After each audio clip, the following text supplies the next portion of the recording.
help in making. You can't live that king life, that patriarchal lord life anymore. It's impossible when minimum wage is 30K. Things are, even people that are claiming I want to earn in dollars, while you're earning in the dollars, inflation is catching up. Now imagine trying to start up a family, you earn a million. Let me even just go straight. You're starting up a family, you earn $1 million. You have 2 kids. You want to send them to school fees. And your wife is a body that wants to be taken care of. Per. And you're also a man who wants to feel I'm the man of this, I'm the man of that. You are only preparing yourself for an early pie. I don't want to use the word, but you are preparing yourself for gloom. And the end will not be funny because just imagine, God forbid, something happens to you. When something happens to you like that, what happens? The whole family system collapses because you were just a selfish man who wanted patriarchy. I am not saying you should be a weak man. I'm not saying you should not provide for your wife. And I'm not saying there should be no authoritative figure, a symbol of authority in your family. I'm not saying that. I am saying that today's families, today's marriage can only be sustained by a partnership. Those system of lordship would not work again. Let me ask you a quick question. This economy now, as you're seeing it, do you think, I know women want to be taken care of.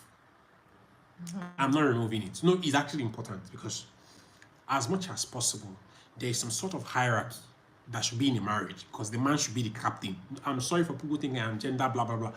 When I mean partnership, I'm not saying that the man should leave his role as a leader. I am saying that he needs to drag his wife along as a supporter, as his assistant, you get me, as his partner. But say only you want to be the god. Thank you guys for coming back. Say you want to be the god of the relationship. How much is Tinubu calling dollar now? Oh, your eyes will see things. Let me ask you a quick question. Yeah, go ahead. Why do you think Nigerians want to badly hold on to the old system of marriage, even though the economy is not looking like it?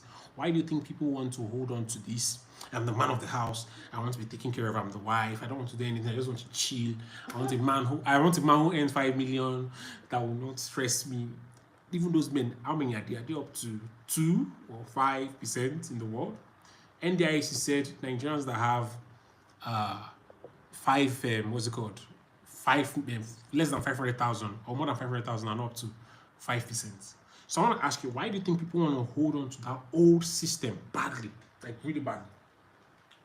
From a female point of view, I would say that I think it's more of a safety thing. It's, female want to feel safe, protected.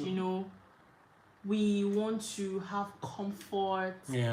We want to feel like we like that figure. So, and I don't think it's a bad thing actually, but there are the pros and cons of everything. So it's more or less like knowing what do you want, like and finding that person that suits what you want. So ask yourself a question: what do I want? And now, like, if you can ask yourself that question, you should be able to now find a way to know who suits. You get what I'm saying? Exactly. Who suits. So what system? What do you still think the man of the house system will work? Do you think how do you think women can still support? How do you think this whole partnership thing can work? I know that some people might abuse this partnership stuff and scatter the whole marriage. Let me explain. The fact that you are partnering with your husband should not bring disrespect. Oh, yeah. You guys can be contributing. Okay. Who do you think should lead?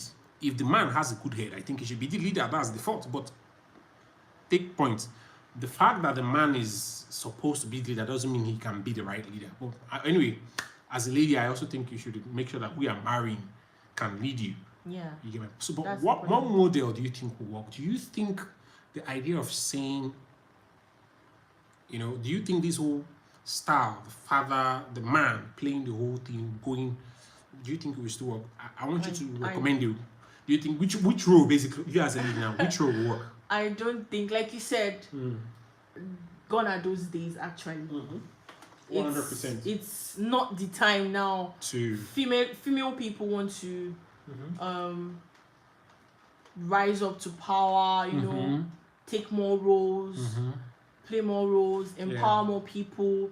Like we want to thrive in whatever we're doing. So like it's not those days where we are depending on our husbands. It's in the past. So I don't think the patriarchy system is going to work, and it's partnership now that would actually sustain a home. What about the expensive weddings? Ladies like big weddings. Do you think the average lady will want to sacrifice? You know, do you think? That's why I said it still falls back to knowing who you're with. You have to have the same goals. Right. If you don't have the same goals, then like it's the person you're with. If your goals are not aligning, what do you do about it? I also think that's another very important thing men don't do. Men tend to say, I don't want to marry who I love. I think it's important for men to also marry who they love, actually.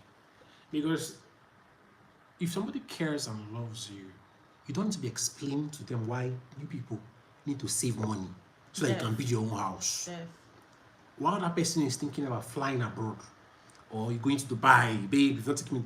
I also think that matters a lot. You know, because all the monies, all the contributions, financial contributions, they matter more than ever now. Every single naira and kobo. So imagine you having a husband or a wife who does not understand that. You don't want to pay rent forever.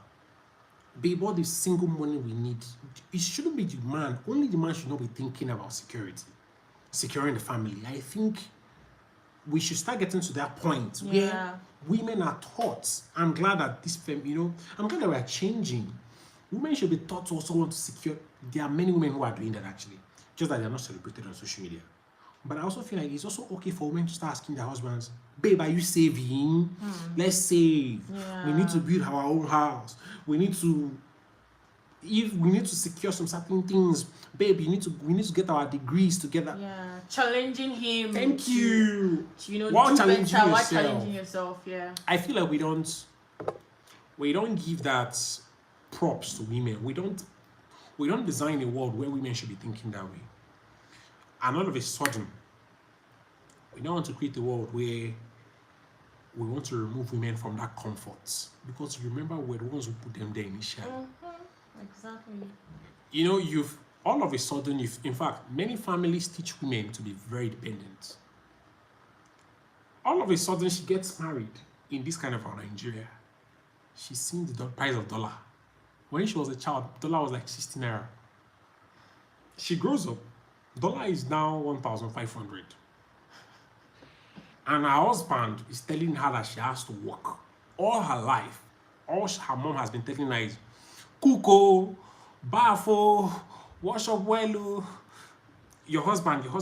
Now the husband is telling her, babe, I'm sorry, In fact, I used to have a friend who, back in school, the only reason she wanted to get her NYSC certificates was because she wants to put it on the wall and say she went for NYSC. Not because she wants to work. And many ladies think this way too. The reason why they just want to get a degree is just for performative, for ceremonial reasons. Not just even ceremonial. For like what ifs. Okay, for a backup plan. Yes. Now that's good. Let me explain now. What is it again? I was saying that backup plan. We're talking about backup plan. Women, yes, it's okay. I'm not saying men should not. I am saying that backup plan you have it. Why can't you have it when you have your husband in a relationship? Why must you have that? Why must you start creating that backup plan when the marriage is about falling apart? Let me explain. For example, you have the average lady saying things like, maybe while she's in a marriage, she doesn't want to keep fit, she doesn't want to work out, she doesn't want to get a degree. But once the marriage is looking like it's shaking, security. You see, that's why I also say. Women, yes, I know we've said this a very long time. A woman goes where she's secure, but can we also make sure that security also comes with some awareness? You are supposed to be a partner. Men should also remember that too. As I'm going for the women, I'm also going for the men. Let me explain what marriage also does to men.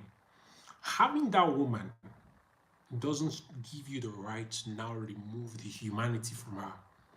You now start treating her like an object, like a property, or like something that you have gotten, so you don't want to pay attention anymore.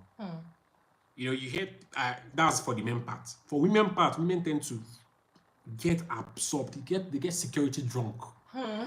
They forget their future goals.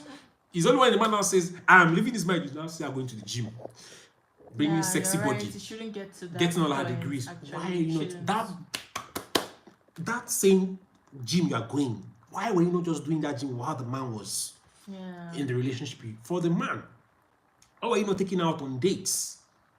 Why were you not being nicer to her anymore? Why were you not, why were you saying things, just talking in her to her? Because you feel like you have gotten her. Yeah. And I feel like that awareness is one of the reasons why you see that marriages tend to go sour or relationships tend to go sour, because the partnership is no longer there again. And we have older expectations that should have died. Yeah. Expectations that are 1900. But this is 2000 and what's it called? I like this breeze. This is 2000 and what's it called? 24. Yeah. You're expecting that your husband will know, and my husband will take care. Yes, your husband should take care of you, but you're having unrealistic expectations. That is why men die early. No, I'm not joking. Men die early because we play, and now we set ourselves up. Straight set up. Women too have set themselves up. I'm going to get there. Let me tell you how men set themselves up. Men set themselves up by saying, if only they knew that this is the patriarchy, the time will come where everything will be very cool. Men are setting themselves by saying, I am going to provide for the house, only me, be the housewife. Don't talk to me. Don't do this. I am man of the house. Now, man of the house, $1,500 per dollar. If you're not earning in dollars, that's even crazier. You have to pay for the kids' school fees. School fees, everything is going up. For the woman's side, for the women that were championing feminism, they didn't know that feminism had responsibility. I'm not talking about those ones who are not genuine feminists. For example, the most bastardized feminism that Nigerians are doing, they want the feminism with the rights. They don't want to put the duties and responsibilities. It's like a citizen saying, I know my right, but the citizens don't know that citizens must pay tax rather. The Nigerian feminists, I'm not talking about the powerful Chimamanda kind of feminism. That's beautiful. I'm saying the fake feminists we have in Nigeria, they want the doors open. The Nigerian patriarch too does not know that, as he's telling her, I'm the man of the house, when it's raining in the night, he has to go to work. Are you getting the point? People want to eat their cake and have it at the same time, which is not possible. Now I'm going to ask you quickly, why do you think these are African marriage model does not survive when we travel abroad? Most times, I'm not saying the ones we've seen anyways. Why do you think once African couples travel abroad with this I'm the man of the house mentality, or I'm the breadwinner mentality, or I'm the woman I want to take care of? Because it's not the same there. The structures are different. Like, there are more opportunities for women, and guys, don't be shy. Let me see your reactions. Yeah, please send them in. So yes, there are more opportunities for women out there. Women want to thrive in anything we are doing. So like being outside there gives us that advantage. And I think that's just basically why. Because here you get to, should I use the word, be a bit relaxed. Yeah, here protects you in terms of welfare. And it's your home country. And then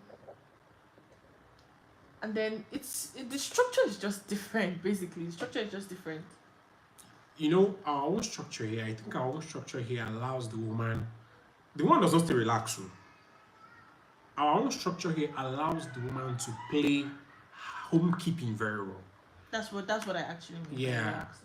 It's not relaxed, still work. Yes, now it is. But over there, I even think our own structure is a bit ancient because it tries to, which is good. It's not, you see, The reason why over there you hear things like gender, the child does not know who is Chuma, aka welfare plays the role of okay, Chuma retracted his chat. I don't know. Anyway, keep the comments coming. Let's get what you say. Okay, now let me explain.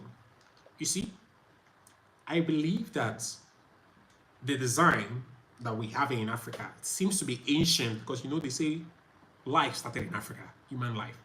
We have this hunter nurturer dynamics in the Africa. In fact, I think that's how we molded our marriages to be. Meaning, the man goes outside to hunt for food, protect, while the women stay back and nurture the clan. They nurture everybody to recovery. People that have been wounded from war and things like that. But people who drifted from Africa to become white people that you see today, according to evolution theories, people left Africa, moved thousands, hundreds, thousands of years of migration to develop lighter skins. They lost their melanin. You get me? All these guys were just our brothers and sisters, but they went to other sides. It means that they are no longer closer to the core. They developed themselves. You get me? They got newer cultures. That's why Europe used to be patriarchal too. They had many wives. Their king had many wives and things. But as the society was improving, some people would tell you that the reason why they want more women, to be equal is because they wanted them to also work. Even some women clamoring. Mary Wollstonecraft was the first woman who wrote the Vindication of the Rights of Women. It's a treatise, it's a thesis on feminism. Okay. That book was as old as the Victorian period, the 18th century. She wrote that book, and that was how feminism was born. That women should become, equal rights. They should get equal rights and things like that. Together, they should be able to work. Some of these men did not want to be playing certain kind of roles. But here is the danger of that kind of design. While that kind of design allows for a society to grow in terms of wealth, child socialization is also neglected. Who will be taking care of the child? But the good thing is, if that method is played well, by both parties. That's why we are talking about partnership. You see, partnership now, in places where that role is not played well, it means that you will now find a situation where people don't even know their gender again. The child is allowed to be trained or nurtured by the school. The government trains the child. The child turns to TV, turns to media, social media for training. So at the end of the day, while we are saying that we want partnership, we cannot deny the fact that the reason why we tend to have more stable individual. But at the end of the day, somebody will say, what kind of stability are we talking about? I mean, gender has also been an issue in Africa. Low key. Even though African systems are not permitting it, we are still seeing that even the same gender allegations, this happening in Africa. Hey, there are LGBTQ people claiming, coming out now. Coming out in Africa. Where were they all the while? That means they've been lucky. This matter is very easy. You get to take me. But you know what? How do we now break these stereotypes? Because I feel like Africans are struggling in this new system. Like, Africans are finding it difficult to adapt. They still think they're in the past. It's sad, actually, because, this thing is not our system. These people just came and colonized us. But we cannot keep shouting colonialism. Like, we can't keep doing that. It's time for us to probably evolve. Even if we will not evolve fully, we can evolve our own kind of system. Readapt. In the sense of, what is your African style of managing this? Okay. For example, even our own work system, we just copied everything back. Maybe our women should not even be working as more time as the men. I mean, let me explain something to you. At the end of the day, it's still our society that is at stake. Period leaves. How many African countries and workplaces are giving period leaves? Okay. You get my point? How many of them are giving? Okay, maternity is still there, they are giving. But my point is, we do not have to wait for the West to effect. They're having a hold on us. The impact is too much. So we don't have to wait for the Western guys to make the move. Let us be thinking. And you know, I should say that even our women should try their best and elect leaders that would make decisions for them. Imagine you as an African and you're having, you're having your politicians make rules and they're talking about sanitary pads being free for women. Women should be able to elect this kind of leaders, not that you're even following men to be championing. I barely see women come out to say, the reason why I'm voting this person is because he is going to stop child marriage. You get my point? Yeah. I barely hear women saying things like, the reason why I'm voting this person, or we have brought, okay.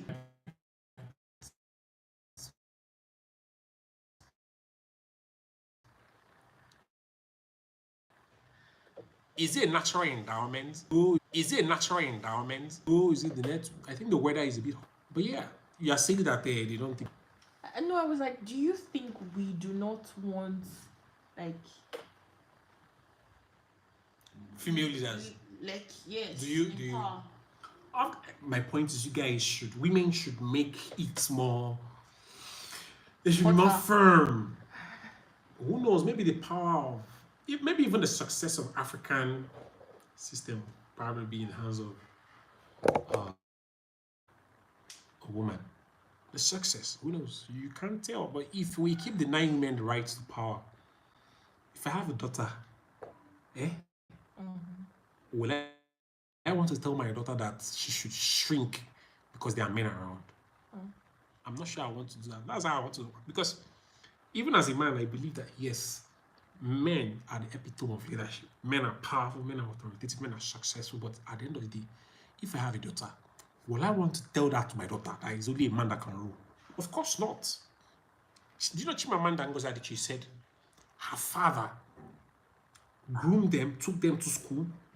Imagine imagine her father thinking that it's only men.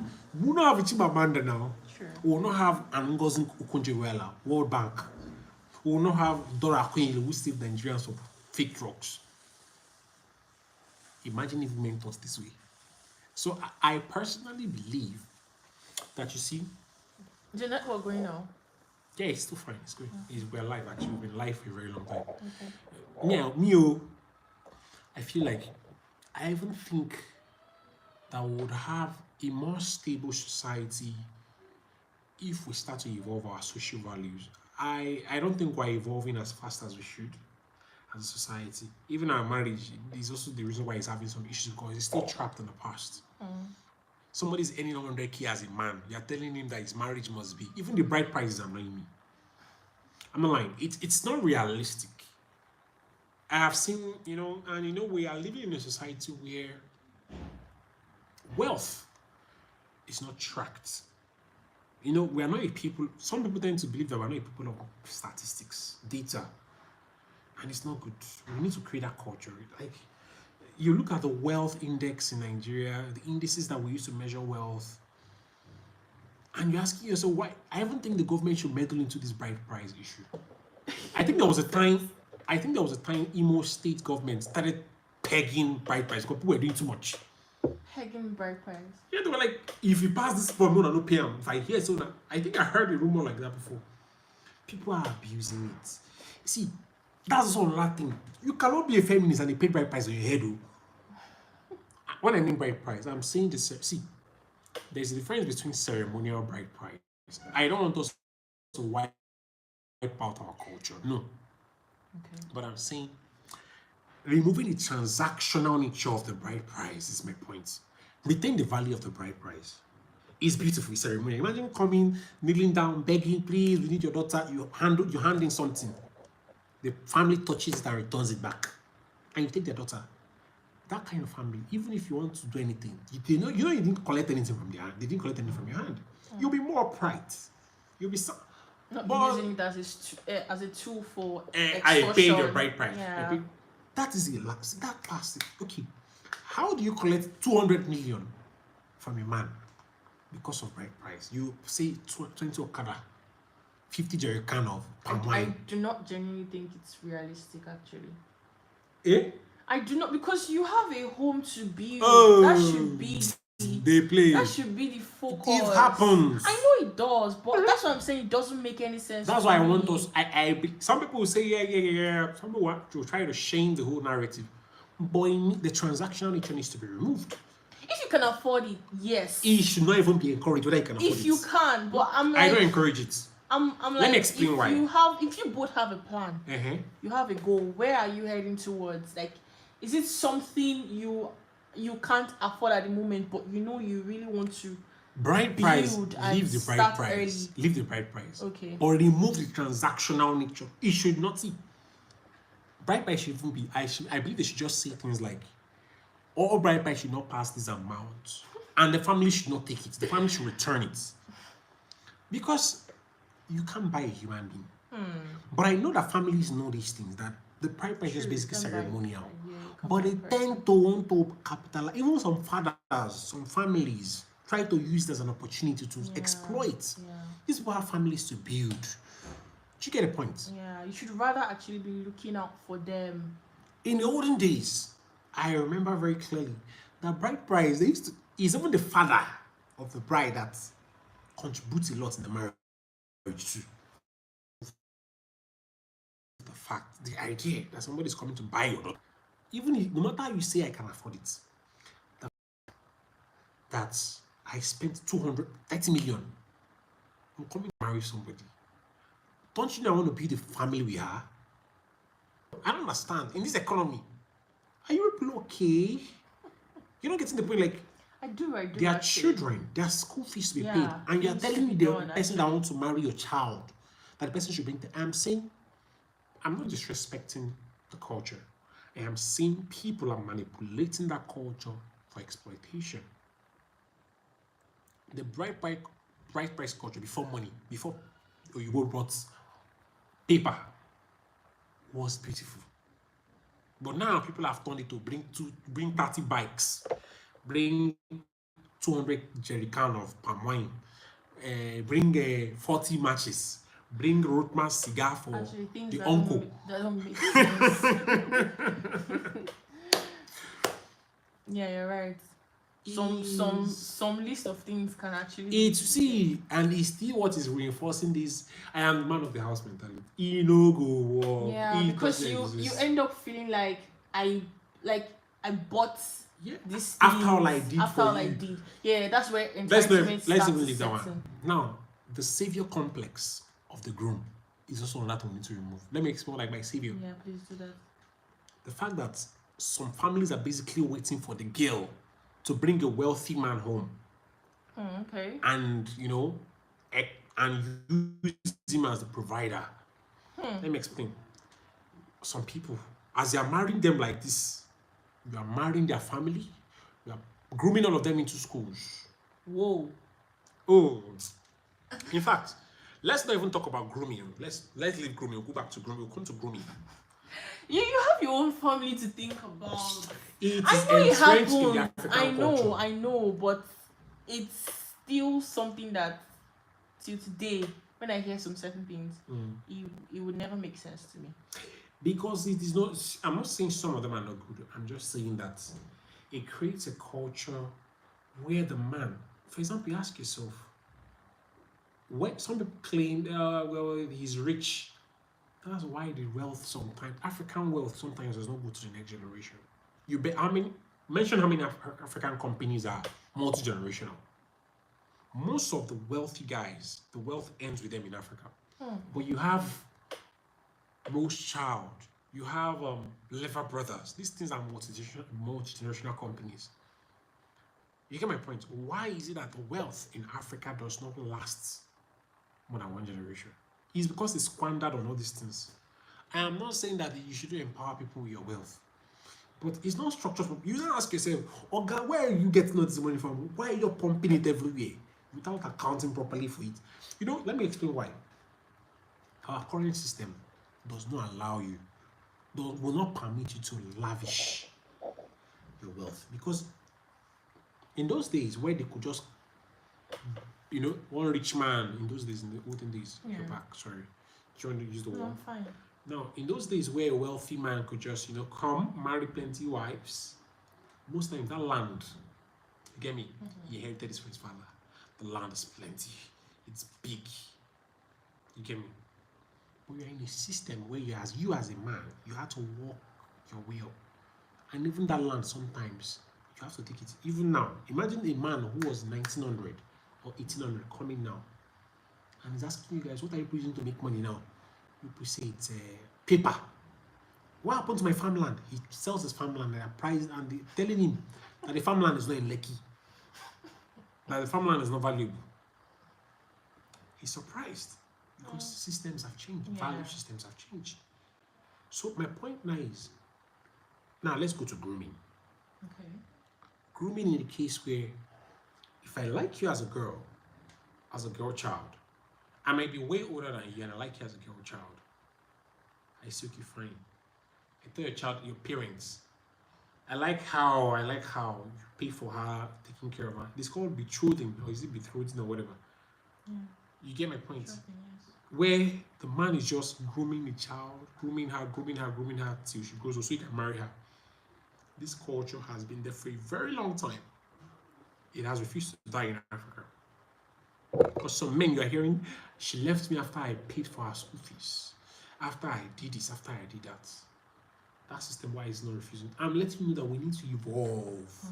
And when the girl grows up very well, she realizes that the reason why I'm with this man is because it really helped my family. There are many marriages structured this way. Set on that foundation. Even to this day. Because the man is going to help, is going to come through here and there. Alright guys, we'll just call it a day. It's just a very long conversation. Let me know what you guys think in the comment section. Do not forget to subscribe, like, and comment. Thank you very much for your views too. You're welcome. Thank you. Thank you guys for watching. Bye.